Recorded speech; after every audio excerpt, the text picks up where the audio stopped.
जननीं शारदां देवीं रामकृष्णं जगद्गुरुं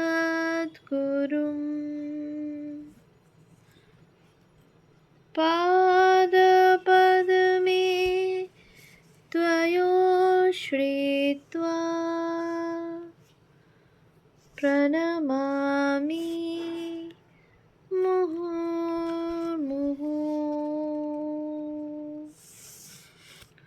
পূজনীয়া প্রব্রাজিকা নির্ভয়প্রাণা মাতাজির সম্পাদনায় রচিত ভারতী প্রাণা স্মৃতিকথা গ্রন্থ থেকে পাঠ, পৃষ্ঠা সংখ্যা 269।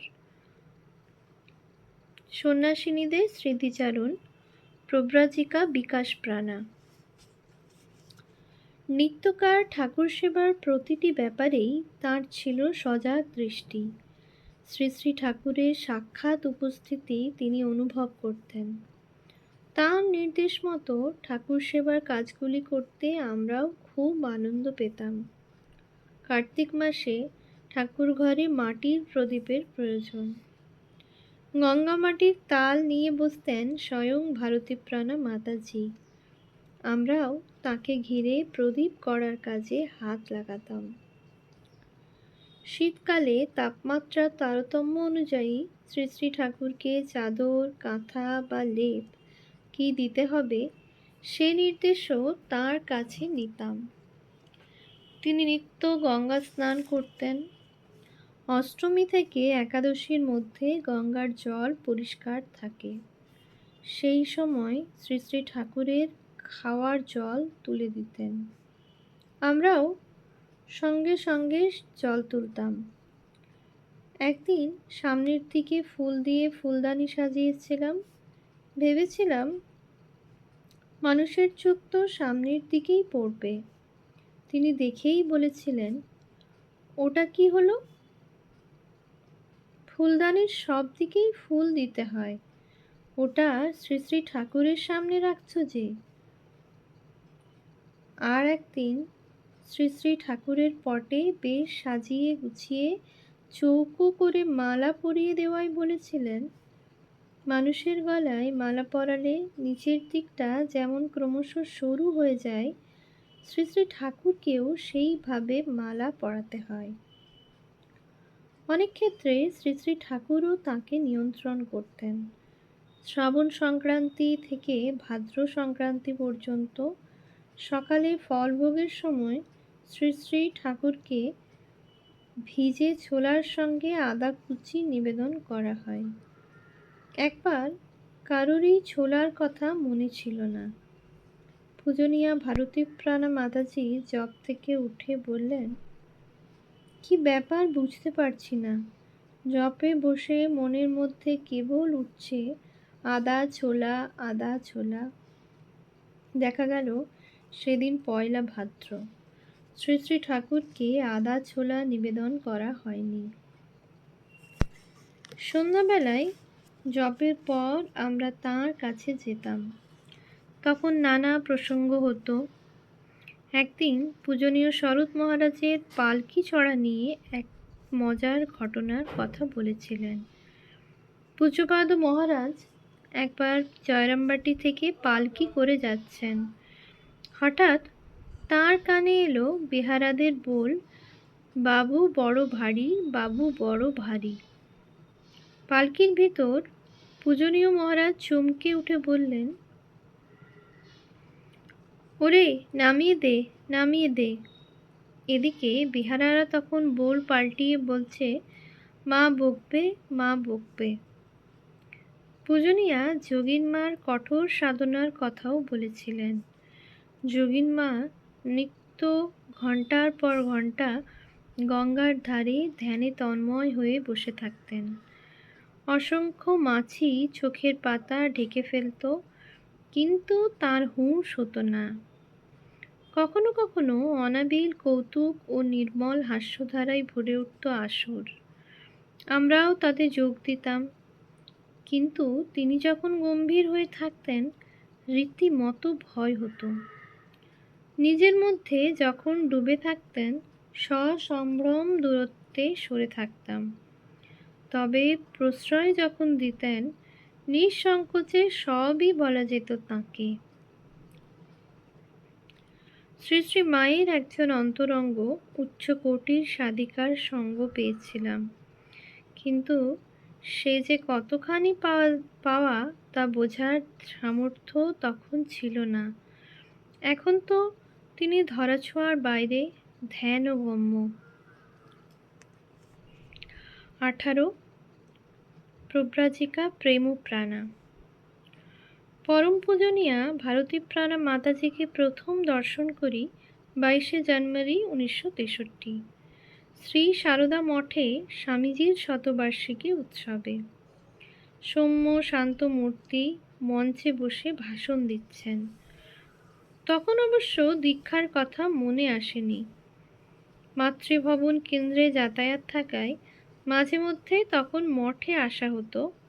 1963 খ্রিস্টাব্দের নভেম্বর মাসে তার কাছ থেকে মহামন্ত্র লাভ করি। ওই সময় দেখেছি তার কাছে বসে থাকতে বা তার কথা শুনতে খুব ভালো লাগতো। মাতৃভবনের ভক্তিপ্রাণাজি ও অভয়প্রাণাজির সঙ্গে আমার আগেই পরিচয় ছিল। অভয়প্রাণাজিকে মঠে যোগদানের কথা আমি জানাই, তিনি সে কথা মাকে জানান। এরপর একদিন মঠে গিয়ে মার সঙ্গে ওই বিষয়ে কথা হয়। তিনি আমার বাড়ির সব খবরাখবর নেন। 1964 খ্রিস্টাব্দের জুন মাসে একদিন আমাকে তার উপরের ঘরে ডাকেন। আমি এরকম জীবন সত্যি চাই কিনা, বাড়ি থেকে কোনো আপত্তি হবে কিনা ইত্যাদি জিজ্ঞেস করেন। সব শুনে 1 জুলাই চলে আসার অনুমতি দেন। কিন্তু কেউ সাধু জীবন যাপন করবার ইচ্ছা প্রকাশ করলে তিনি খুবই খুশি হতেন। 1 জুলাই বাড়ি থেকে প্রথম মাতৃভবনে যাই। ভক্তিপ্রাণাজি মঠে পাঠিয়ে দেন এবং 8 দিন মঠে থাকি। সেই দিনগুলির কথা মনে করে আজও আনন্দ হয়, কারণ মাকে তখন খুবই অন্তরঙ্গভাবে পেয়েছিলাম। মাতৃভবনে 2 বছর থাকার পর 1966 খ্রিস্টাব্দের মার্চ মাসে মঠে আসা হয়। সব কাজের ফাঁকেই মনে হতো কখন তাঁর কাছে যাব। ঠাকুর ঘরের কাজ করার সময়েই তাকে খুব বেশি করে পেয়েছি। ফল কাটার সময় যেই ঠাকুরের স্নানের ঘণ্টা বাজতে শুরু করত, অমনি বলে উঠতেন, নাও নাও, দরজা বন্ধ করতে যাও, ভোগ তুলতে হবে ঠিক সময়ে। খুব সজাগ ও সচেতন ছিলেন। নিজেদের কথাবার্তা বা ভুলের জন্য ঠাকুর সেবার যেন কোনো ত্রুটি না হয়, এই বিষয়ে সকলকে স্মরণ করিয়ে দিতেন। একদিন ঠাকুরের মিষ্টি ফুরিয়ে গেছে।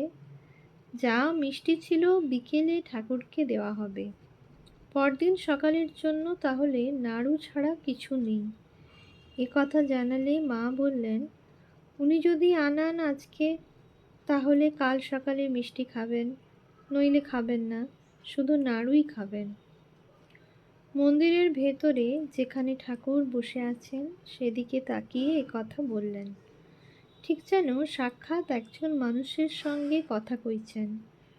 তখন তো আর এখনকার মতো যখন যা দরকার তা আনা যেত না এবং সম্ভবও ছিল না। আশ্চর্য, ঠিক তার কিছুক্ষণ পরেই এক ভক্ত মহিলা মিষ্টি নিয়ে এলেন। 1967 খ্রিস্টাব্দের 1 মে আমার জীবনের একটি স্মরণীয় দিন। দক্ষিণ দেশ থেকে মার ফিরে আসার পর একদিন মুক্তিপ্রাণাজি ঠাকুরবাড়ির পুরনো অফিসে সত্যপ্রাণাজি ও আমাকে ডেকে বললেন, আত্রেয়ী, সত্যপ্রাণা, 1 বছর তো মার কাজ তুমি করলে, এরপর রূপালী করুক। তখন কে জানতো শেষ দিনটি পর্যন্ত তাঁর কাছে থাকার সৌভাগ্য আমার হবে। এই সময় থেকেই ঠিক মাকে মার মতোই পেয়েছি। অন্য কিছুই বুঝতাম না, শুধু একটা আনন্দের ঘোরেই দিন কেটে যেত। ওই বছরই জুন মাসে মার ব্যাসিলারি ডিসেন্ট্রির বাড়াবাড়ি হয়েছিল। প্রায় 1 মাসের ওপর ভুগেছিলেন। ডাক্তার গুহ, ডাক্তার প্রতুল মজুমদার প্রভৃতির চিকিৎসায় তিনি সেরে ওঠেন। তবে খুব সাবধানে থাকতে হবে বলে অনেক দিন ঘরে খাওয়া দাওয়া করতে হয়েছিল। বলতে গেলে এই সময় থেকেই তিনি পুরোপুরি নতুন বাড়িতে থাকতে লাগলেন। জব ধ্যানের পর রাত্রে সকলে মার কাছে আসতো। সেই সময় আমি মাকে বলে বারান্দায় জব করতে যেতাম। একদিন যাওয়ার সময় দেখি ঘরে কেউ নেই। বলে ফেলি, এ কি, কেউ আসেনি এখনো? মা আমার দিকে তাকিয়ে উঠে দাঁড়িয়ে পড়লেন। ও বললেন, তোমাদের কোনো কিছুতে নিষ্ঠা নেই, যাও, আর পড়া টড়া হবে না। এমন সময় আত্রেয়ী ঘরে ঢুকলো। ওকে বললাম, দেখো কেউ আসেনি, তুমি কি করছিলে? এই কথাটি শুনতে পেয়ে আমাকে মা বললেন, রূপালি, তুমি কি করো বলো তো? তোমার কি কাজ এখন? আমি তো অবাক। আমার জব করার কথা তো সবই উনি জানেন। তখনই বলি, না মা, আমার কোনো কাজ নেই, আমি কাল থেকে ঠিক সময় আসব। এ কথা বলার সঙ্গে সঙ্গে বললেন, দেখো, যে কাজটি যখন করবে খুব নিষ্ঠা ভরে করবে, খুব নিয়মিতভাবে করবে, তবেই জীবনে আনন্দ পাবে। পরে কথায় কথায় শ্রী শ্রী মার কাছে উদ্বোধনে থাকাকালে তাঁর জবধ্যানের কথা জিজ্ঞাসা করলে বলেছিলেন, তখন নানা কাজে জবধ্যান করবার সময় তিনি পেতেন না। স্নান করার পর 108 বার জপ করে নিতেন। বস্তুত গুরুর কাছে থাকলে তার সেবাই মুখ্য, এ কথা পরিষ্কার হলো। এই প্রসঙ্গে অন্য একদিনের কথাও মনে পড়ে। সে সময় তিনি রাত্রে ওপরের ছোট ঘরটিতে যেতেন ও আমরা সকলে সমবেত হতাম। মঠে তখন সবে এসেছি।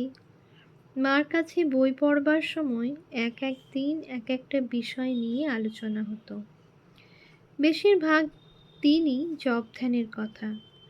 ঠাকুরের কাজকর্ম করে বাকি সময় তাঁরই চিন্তায় বিভোর থাকতে হবে, এই কথাটাই মা আমাদের বোঝাতে চাইতেন। বলতেন, জপ ধ্যান না করলে কাজও ঠিক হবে না। তাই আমরা যাতে ভালোবেসে জপ ধ্যান ও কাজ দুই করি, তার জন্য উৎসাহ দিতেন। আমাদের মধ্যে একজন বললেন, মাসে একদিন করে আমাদের জপ করার জন্য ছেড়ে দিলে ভালো হয়। মা শুনেই বললেন, বেশ তো, ভালো কথা, সারা দিন কিন্তু জপ করতে হবে এক আসনে বসে। আমরা সকলেই কাজ ভাগ করে নিয়ে একজনকে ছেড়ে দিতে লাগলাম। গঙ্গার ধারের বাড়ির ছাদের ছোট্ট ঘরে সকলেই এক এক দিন করে সকাল 6টা থেকে সন্ধে 6টা পর্যন্ত জপ করতাম। মার আগ্রহে এবং উৎসাহে তখন এটি সম্ভব হয়েছিল। আমার কিন্তু ওই সময় হয়ে ওঠেনি। নিজের মনেও সংশয় ছিল। নতুন এসেছি, 12 ঘন্টা একা আসনে বসে জপ করবার অভ্যাস তো করিনি। মনে খুব অশান্তি। মাকে সব বললাম। মা শুনেই খুব গম্ভীর হয়ে বললেন, তা যদি না পারো, করো না। একটু পরেই আবার বললেন, চেষ্টা করে দেখো না, যতটা পারো ততটা করো। বই সঙ্গে নেওয়ার কথাই বললেন। বই নিয়ে কি হবে, জপ করতে হবে, সারাক্ষণ শুধু জপই করতে হবে। আমি বললাম, ঠিক আছে মা, আপনার ইচ্ছা যখন, চেষ্টা করে দেখব। এর বেশ কিছুদিন পরে ঠাকুর বাড়ির পেছনের সিঁড়ি দিয়ে নামতে নামতে বললেন, তোমার তো জপ হলো না, কাল বেশ ভালো দিন, কালকে তুমি করো না। তখনই রাজি হয়ে যায়। বাস্তবিক তার আন্তরিক ইচ্ছা ও আশীর্বাদে আমাদের পক্ষে অতক্ষণ বসা সম্ভব হয়েছিল।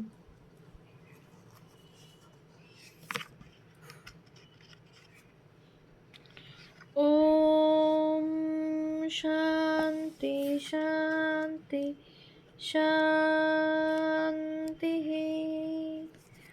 হরি ওম তৎসৎ। শ্রীরামকৃষ্ণার্পণমস্তু।